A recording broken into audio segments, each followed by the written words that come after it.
130 kilo এসে এই দেখতেছি গাড়ির আঞ্জর পাঞ্জর পুরো ঢিলা হয়ে যাবে।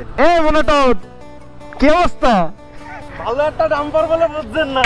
আমি তো সোফার থেকে নামলাম, মানে আমাদের ডলে দিয়ে চলে যাবে এরকম স্পিডে আসতেছিল বাস। 1 2 3 4 তলা মতন, এই যে গাছের শেকড়ে ঘিরে ফেলছে একদম। লোকেশন নিয়ে পোলাপান ডিসঅ্যাপয়েন্ট হয়ে ক্রিকেট খেলা শুরু করে দিয়েছে। ওরে বাবা,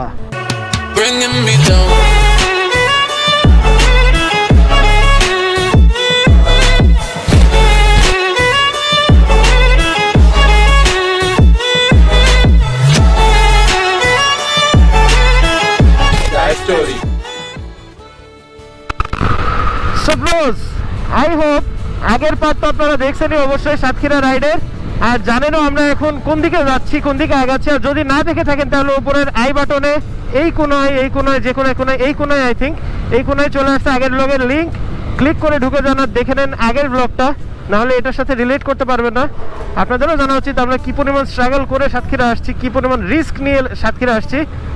তো এই পার্টে আমাদের সবথেকে বড় চ্যালেঞ্জিং ব্যাপার হচ্ছে শ্যামনগরের এক্স্যাক্ট রাস্তা খোঁজা, কারণ গুগল ম্যাপে কিন্তু দেখাচ্ছে আর আছে 1.8 কিলো 4 মিনিট, বাট মাইল পোস্টগুলোতে দেখতেছি এখনো 70 কিলো প্লাস এখনো।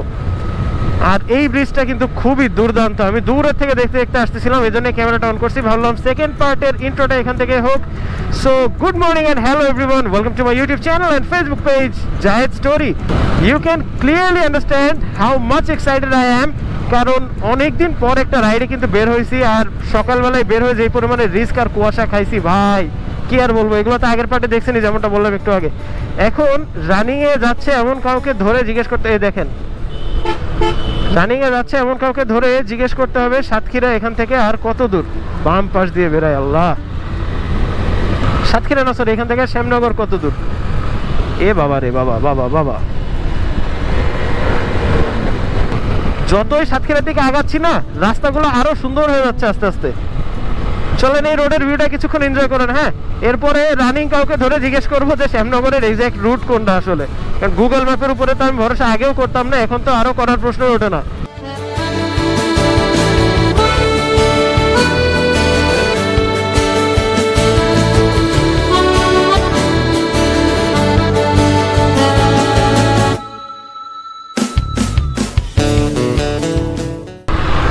সুন্দরবন 69 কিলো, সাতক্ষীরা শহর বাইপাস, ভোমরা ডানে।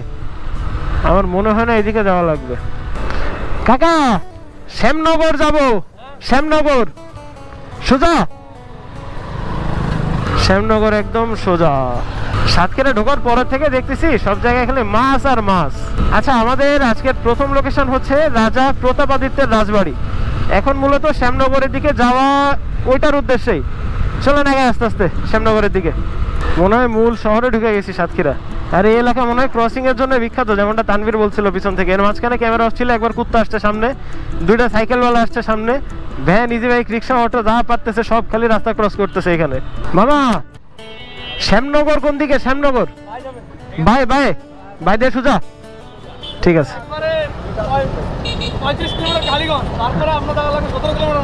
আচ্ছা আচ্ছা ঠিক আছে, ধন্যবাদ ভাই। বামে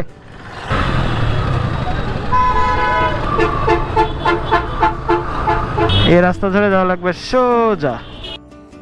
সাতক্ষীরা ছিলাম যখন এদের পেছনে ক্রস করছি মাত্র, এই হোটেলেই ছিলাম আমরা, আমি আর যশোরী। আর এদিক থেকে এই রুট ধরে গেছিলাম হচ্ছে দেবহাটার দিকে। আজকে ডেস্টিনেশন আরো ধরে দেবহাটা পার করে।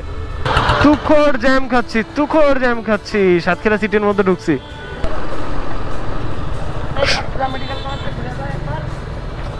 হাসপাতালে কি দেখবি? হ্যাঁ, তো কলেজে কি মেয়ে দেখতে যাবি?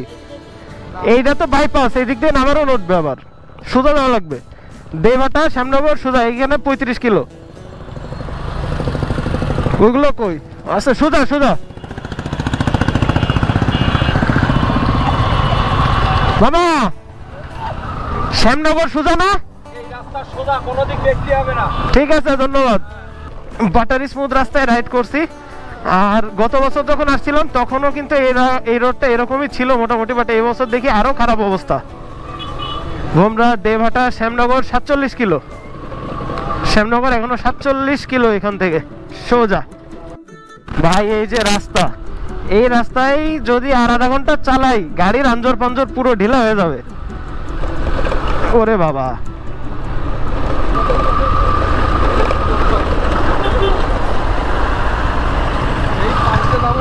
হ্যাঁ ও টান দেয়, পাশ দিয়ে গেলেই টান দেয়।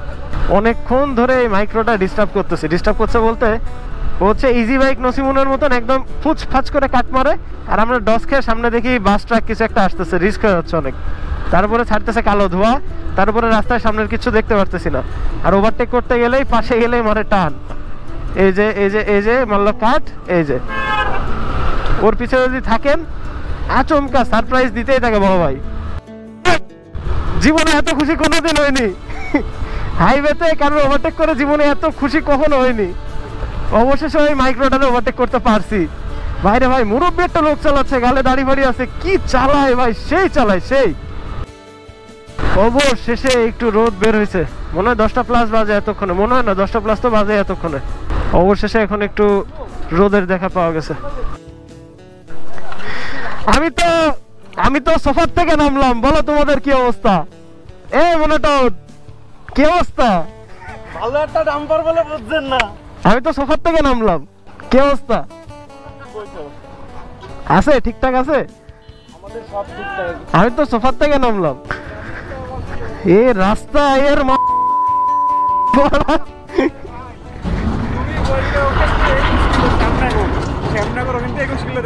এখান থেকে 35 কিলো এখনো।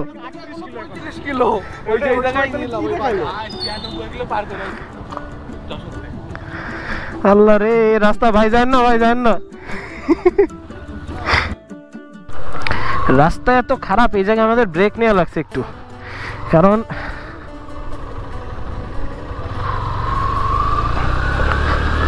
লাস্ট প্রায় 50 কিলো এই রাস্তায় চালাচ্ছি। পশ্চাৎ দেশ একদম অবশ হয়ে গেছে সবার। আরো তো ওই 3টা হচ্ছে রিক্সার মনোটন রাইডার। মামা শ্যামনগর কোন দিক যাবো?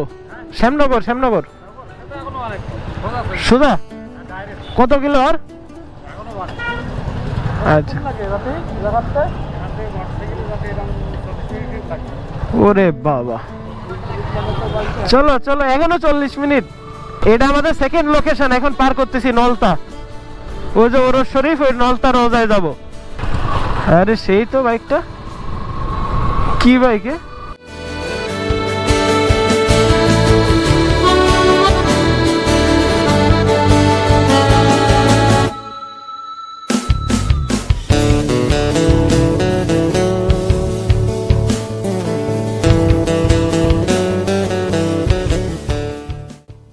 আরে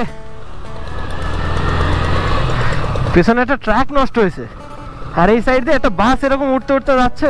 হ্যাঁ, আরে না, ও 90-তে আসতেছে, 70-80-তে আসতেছে। আমি তো ভাবছি পিছে দিয়ে চলে যাবে, ও বেরোয় গেছে। আমি তো দাঁড়িয়ে ক্লিয়ার। বাস যে দাঁড়াতে পারছে ওই জায়গায়, এটাই অনেক। আমি একদম জাস্ট রাস্তার মাঝখানে দাঁড়ায় মার খাওয়ার প্রস্তুতি নিচ্ছিলাম, মানে আমাদের ডলে দিয়ে চলে যাবে এরকম স্পিডে আসতেছিল বাস।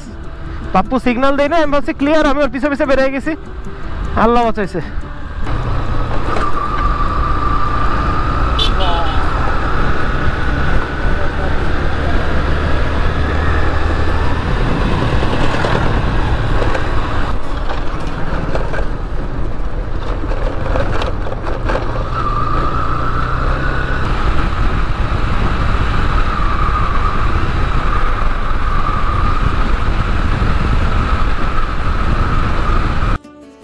শ্যামনগর, ওই ভাইদের জিজ্ঞেস কর ভাই, একটা রাজবাড়ি আছে না এখানে? রাজবাড়ি, রাজবাড়ি বাড়ি কই, কারে শুনবো ভাই? এখানে রাজবাড়ি আছে না একটা? শ্যামনগরে কোথায় না একটা রাজবাড়ি আছে? রাজবাড়ি না হচ্ছে ওই যে প্রতাপাদিত্যর রাজবাড়ি। হ্যাঁ হ্যাঁ, এইভাবে সোজা চলে যাবেন। হ্যাঁ, সোজা গিয়ে পাইলট স্কুল কোথায় বলবেন? হ্যাঁ হ্যাঁ, পাইলট স্কুল। পাইলট স্কুল, আচ্ছা পাইলট স্কুল শুনলে ওইখান থেকে বলে দেবেন। আচ্ছা, নানা কাজ করেন, এখান থেকে সোজা চলে যাবেন। হ্যাঁ, সোজা গিয়ে পাই যাবেন। হ্যাঁ, পাই গিয়ে সোজা গিয়ে একটা সোজা রোড আছে, একটা মসজিদ পরে বড় মসজিদ, হ্যাঁ, ওইখান থেকে সোজা যাবেন। হ্যাঁ, সোজা গিয়ে টানি যাবেন, টানি গিয়ে ওইখানে জমিদার বাড়িটা কোথায়? আচ্ছা আচ্ছা, মেলা বড় না? হ্যাঁ অনেক। আচ্ছা ঠিক আছে। দেখার মতো আমার কিছু নেই, যা ছিল সব খাওয়াই গেছে বেশি কিনে। চল চল। ও যে কি বলছে আমার লোকেশন আমি কিছুই বুঝি নাই। হাইওয়ে খারাপ, গ্রামের রোড ভালো।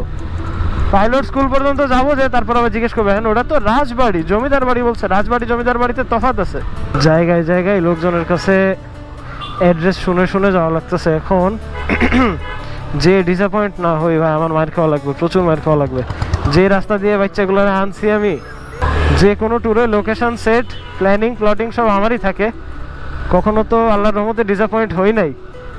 আজকেও যেন না হয় বাণিজ্যতের ব্যাপার। মায়ের খাইতে খাইতে আমাদের শেষ করে দিবে আজকে ওরা। I love you. তুমি আমার সাথে যাবা যাওয়ার সময়। তুই শোন আমার কথা, এখানে 2 তলায় উঠা যায়, উপরে উঠে ওই বারান্দা পুকুরের দিক তাকায়। হ্যাঁ ওই যে কবজি অবশ্যই আমার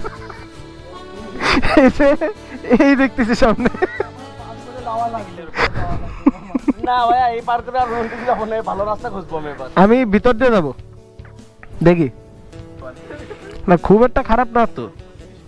130 কিলো আছে এই দেখতেছি। ভিতরে নে চল যাই, আইসিতে একটু ছবি টবি তুলি তো।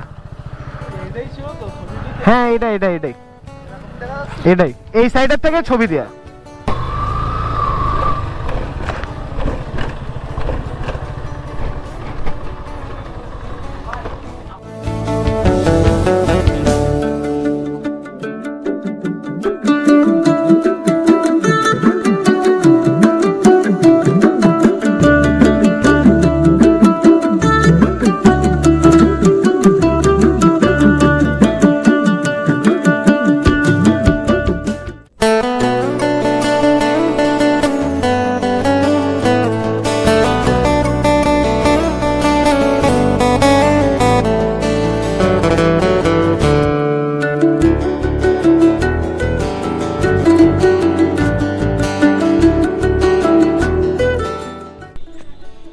লাভ লস নেই, জীবনটাই লস।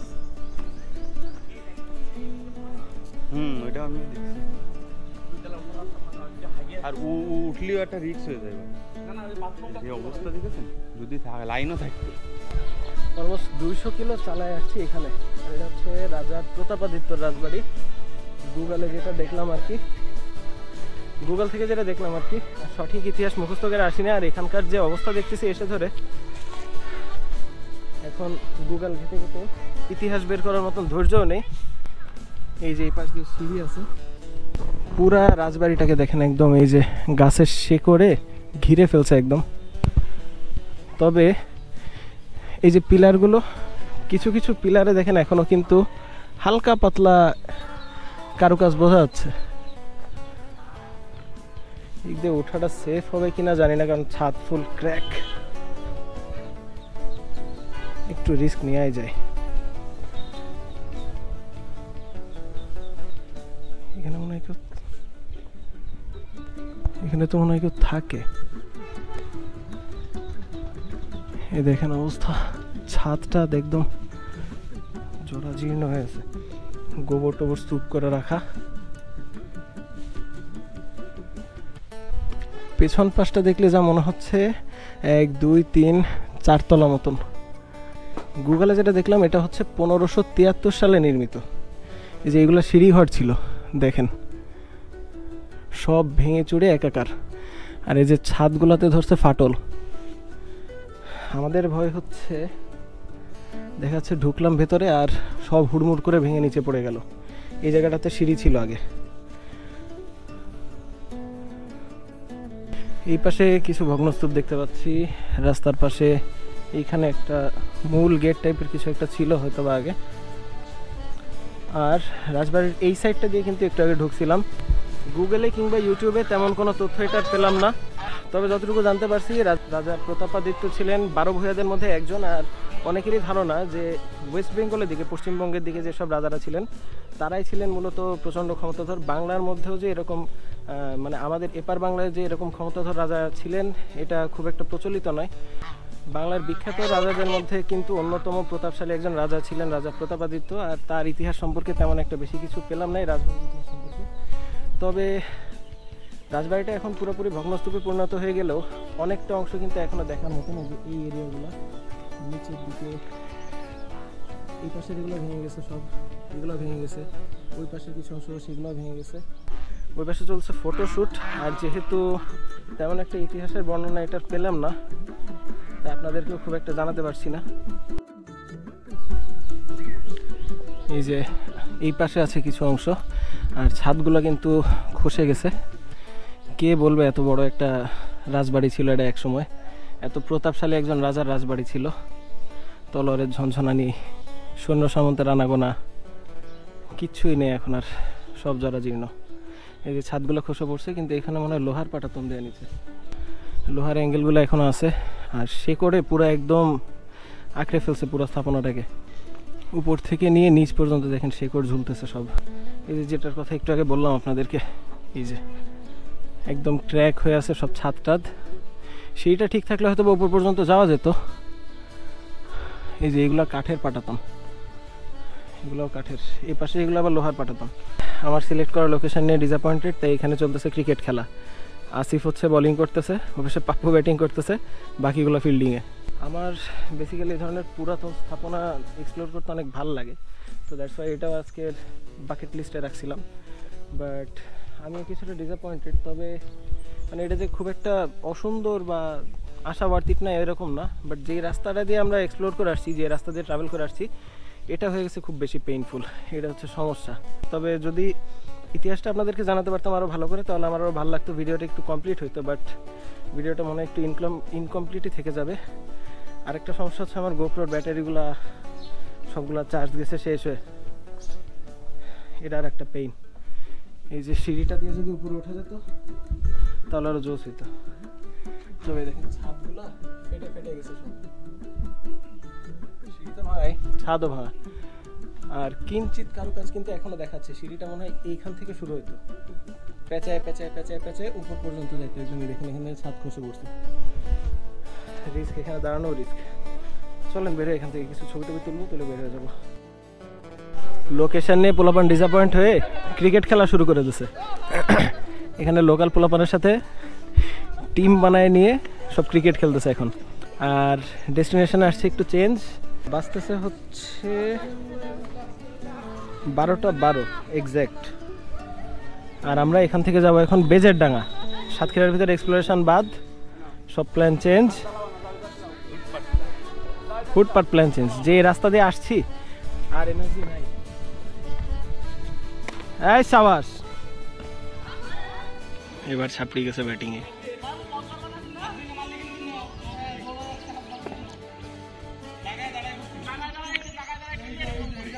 ও হেঁটে এসে বল করবে।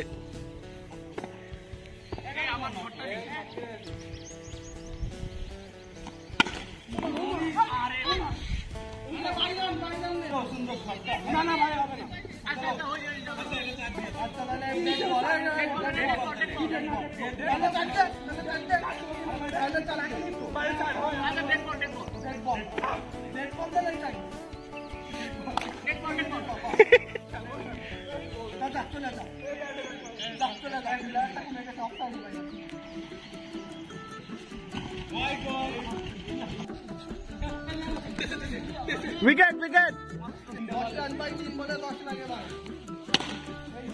দৌড়ো দৌড়ো।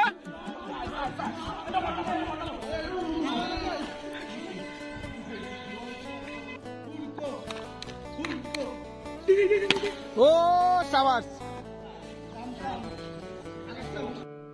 তো ব্রোজ, রাজবাড়ির পার্ট থাকছে এখানে, আর আমাদের প্ল্যানে আসছে হিউজ চেঞ্জ। সেটা বলতেছে নেক্সট পার্টে। রাজবাড়ি ঘুরে মোটামুটি ডিসঅ্যাপয়েন্টেড, কারণ যে রোড দিয়ে আমরা আসছি তারপরে আসলে এই ভিউটা ওয়ার্থ ইট না। আর একটু বেটার এক্সপেক্ট করছিলাম, যদিও এখানে ডানা ফানা আঁকানো আছে, আমরা ছবি টবি তুলি নাই। একবার হেলমেট পরে নাও, দাঁড়াবো না। তাহলে আর কি, এই পার্ট থাকতেছে এই পর্যন্তই। দেখা হচ্ছে নেক্সট পার্টে। Till then stay subscribed and keep watching. You know the name, Zayed story.